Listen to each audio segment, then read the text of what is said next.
বলেন এত কিছু প্রমাণ দেখার পর বিচার পাইতে এতদিন হবে কেন? আজকে 7 থেকে 8টা বছর আমি চলতেছি, আমাকে বিচার পাওয়ার সুযোগ করে দেন, আমি যেন বিচার পাই। আমি স্বরাষ্ট্র উপদেষ্টার হাতে পায়ে ধরি, আপনি একটু এর বিচার করে দিবেন, আর না হলে আমাদের মৃত্যু হবে, এটাই আপনারা দেখবেন, এটাই আমরা জানি। আমি চাই আমাকে যে নিঃস্ব করে ফেলে দিতে আমার বাচ্চা দুটো নিয়ে, আমি তার উপযুক্ত বিচার চাই।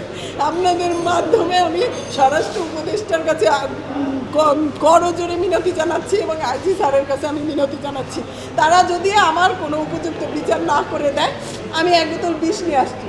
কারণ মরা মানুষের তো আর মরার ভয় থাকে না, আমি মরে গেছি, আমার বাচ্চা দুটাও খাবে, আপনারা জিজ্ঞাসা করেন। আমি এই বিষের বোতলটা নিয়ে আসছি, আমি খাবো, আমার বাচ্চা দুটাকে সাথে নিয়ে খাবো, কারণ ডিপার্টমেন্ট আবার যদি কাজ না করে আর খাবো, এবং আমার এই মৃত্যুর জন্য, আমার বাচ্চাদের মৃত্যুর জন্য এই পুরা ডিপার্টমেন্ট দায়ী থাকবে। কারণ রিসেন্টলি আমি নওগাঁতে গেছি, আমাকে জাস্ট নওগাঁতে আমি এত কিছু করার পরে এসপির সামনে এই কনস্টেবল মোশারফ একটা আর্মির চাকরি পেয়েছিল, জাস্ট এই তাসলিমা আক্তার মায়ের সাথে কথা বলার জন্য।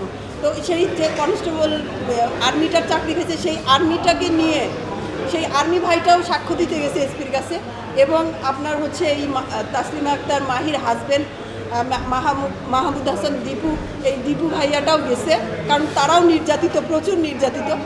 দুইজনে আমরা পুরা পরিবার এবং তারা দুইজন মিলে এসপির কাছে যাওয়ার পরে এসপি বলছে ঠিক আছে আমি এটার পদক্ষেপ নিব। পদক্ষেপ নেওয়ার কথা বলে আপনার হচ্ছে তাকে 14 দিনের একটা পিটি দিছে। ভাইয়া এত কিছু প্রমাণ আদি থাকার পরে তাকে 14 দিনের পিটি কিভাবে দেয়?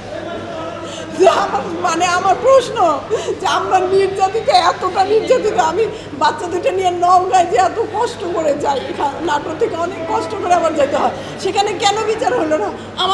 আমার তো সাক্ষ্য প্রমাণ সব কিছু আছে, আমি তো মিথ্যা অভিযোগ নিয়ে যাইনি, তাহলে এই ফ্যাসিস্টের বিচার হবে না কেন? আমি ফ্যাসিস্টের বিচারের জন্য আজকে প্রেস ক্লাবে আসছি। আপনাদের কাছে আমার করজোরে মিনতি, আপনাদের হাতে পায়ে ধরি, আমি স্বরাষ্ট্র উপদেষ্টা পর্যন্ত আমাকে পৌঁছায় দেন। আমি 3 দিনের জন্য এখানে আসছি বসতে, যদি আমার কথা না তারা করে, এই ফ্যাসিস্টের বিচার যদি না করে, তাহলে এটা আমি সত্যি নিয়ে আসছি। আমি কোনো আবেগে কথা বলতেছি না, কারণ আমাদের জীবন নষ্ট হয়ে গেছে।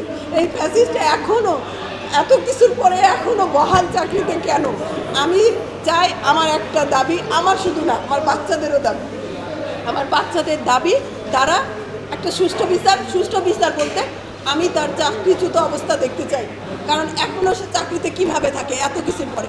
আপনারা নাটোরে খোঁজ নেন, আমার কথাতেই হয়তো বা সব কিছু যে সত্য হয়ে যাবে সেটা আমি বলবো না। আপনারা যাচাই করেন, নাটোরে এমন কেউ ছিল না, মানে নাটোরের ট্রাস্ট ছিল একটা শিমুল এমপির গানম্যান।